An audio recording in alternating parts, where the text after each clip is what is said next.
Today I visit with Gary Cadwallader of Warrensburg, Missouri. I'm your host, Rick J., and this is Spotlight on the Arts.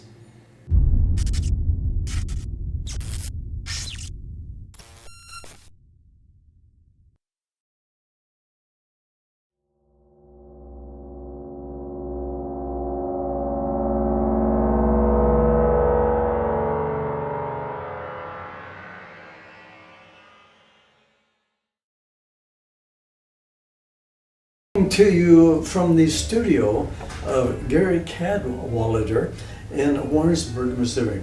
So please, if you would, turn with me and welcome Gary Cadwallader. Gary, it's so good to have you back with us again here on Spotlight on the Arts. Thank you so much.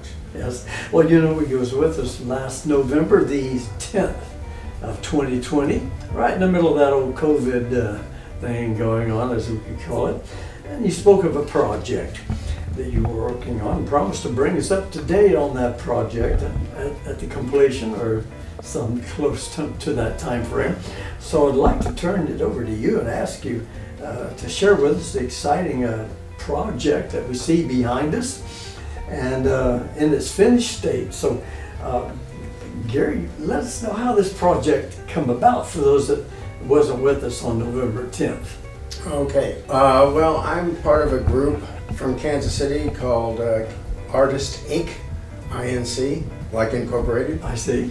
And their first class usually has to do with business and how to do your taxes and all those art-related things that are business-like. And then the advanced project, which I just finished, is a one-year project for artists of all kinds. So that could be musicians, writers, filmmakers, painters in my case. And so I had set out to do a very large installation type piece. Then can you, the process, it started all with the Arts Inc. Mm-hmm. And what was your timeline, completion date, when you began the first piece? Okay, we began, I think we had our first meeting towards the end of February. I see. Of last year.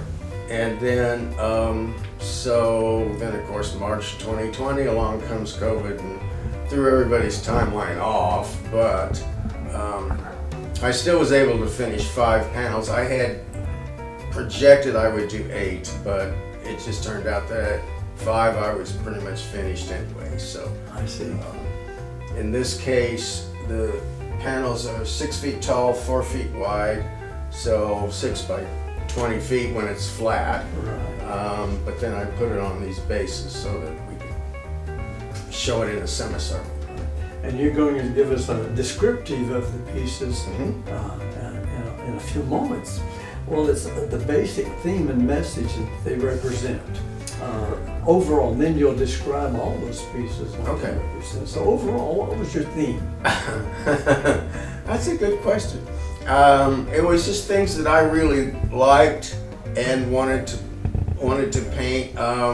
Basically, there's the idea of popular culture versus art history, and you'll see things like Pink Panther and Dopey, and then it'll be juxtaposed against something from art history, for instance, like a Gauguin type painting. Okay, well, great. Let's just go ahead and turn to Gary and let him explain his project.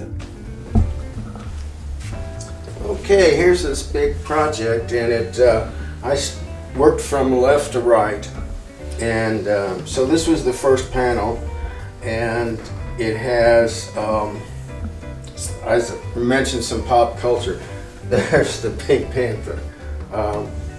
There's like a Wicker Man, and then we have the shadow of a woman, which becomes a tree. And actually, that is the shadow of Carrie D. English, who was a America's Top Model winner. And also, I'm doing a lot of things where I will put a three-dimensional object like this lizard on top of a very flat thing, like this painting. The black part is Carrie D, and then the white part becomes one of those Easter Island heads that you see. On the second panel, this large piece that extends over to the first is a takeoff on a painting by Henri Rousseau, which was called The Dream. And in that painting, he has a nude woman on a couch in the middle of the jungle, surrounded by lions and tigers. So that's where the Pink Panther comes in. And then we have John Wick, and my nude lady is a little bit tougher than Rousseau's. I wouldn't mess with her. She's got an AR-15 and all the food she would ever need. Moving on to panel 3, there is a COVID-19 Barbie.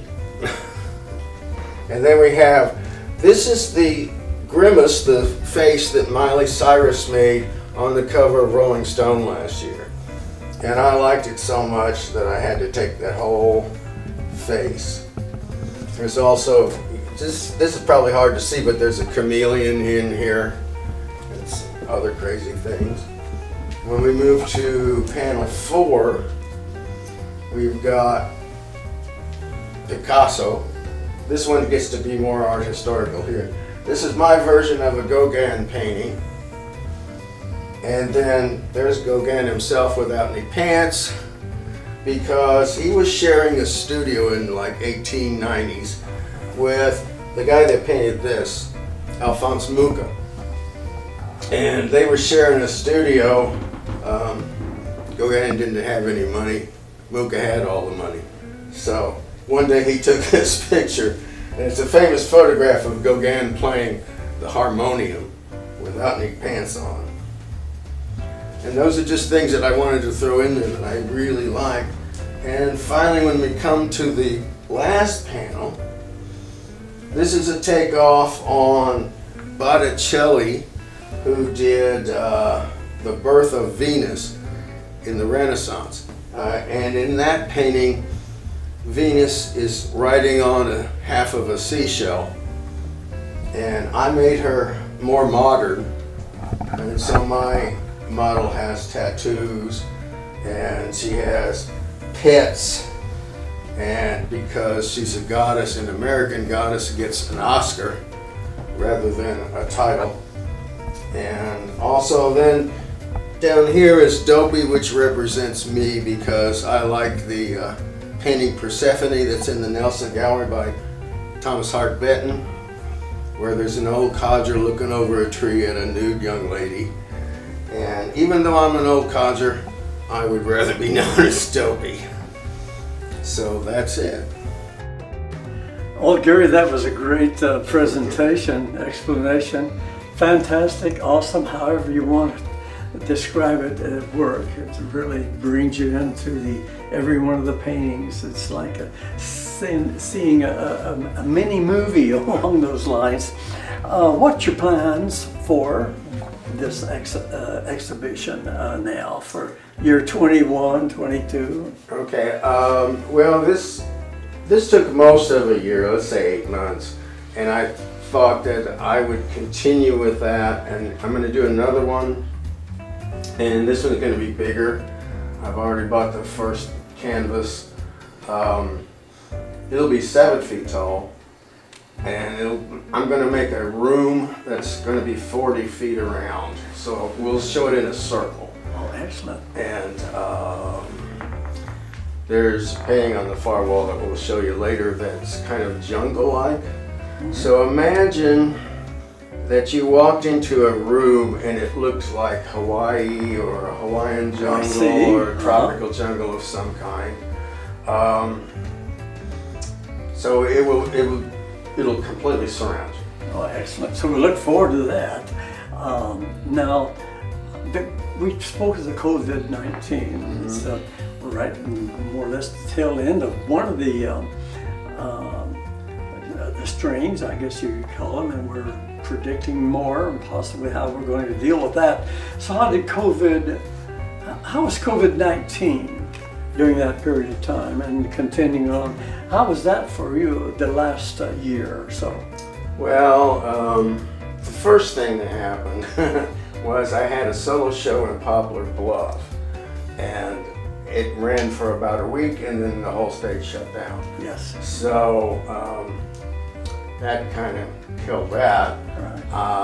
I did not try to show during that period of time, but I was still working on things, and I found a model now that I work with and her photographer, and we do everything over the net. Oh, So excellent. I tell them what I want, the photographer takes the pictures, they send them to me, and then I pay them through PayPal. So you have a website? Yes, Or sir. sure, can you give that, look into the camera and give the website address? It's www.garypaints.com. Excellent. And you want to give the address? Oh, the address here in the studio is Is that- 101 East Market Street in Warrensburg, Missouri. And so you're open to views of this painting. You do also commission work. And how do they reach you then? Okay, they could call me at 660-422-1322, or you could email Gary at garypaints.com. Oh, excellent. And we're going to take a quick tour of the not gallery, but studio here. So bear with us. This is an acrylic of some fish, some watercolors we have down there. This is another acrylic. This is more like what I'm probably going to go to with the second project, with the big round 40-foot project. It'll be this, working with my model that I have that I work with online. Another acrylic. At the top, we have 4 paintings that are all the same size watercolor, all 22 by 30. Let's see, I suppose the most interesting one would be this one. It only interests me because I actually burned the paper with a lighter in a few places. I cut holes in it, and I ended up calling it fuego. Spanish for fire. Another watercolor and another watercolor. This is actually a 2-panel painting that is oil this time. I don't usually work in oil, but I just wanted to. What's different about this is actually these are bullfighters from the rodeo.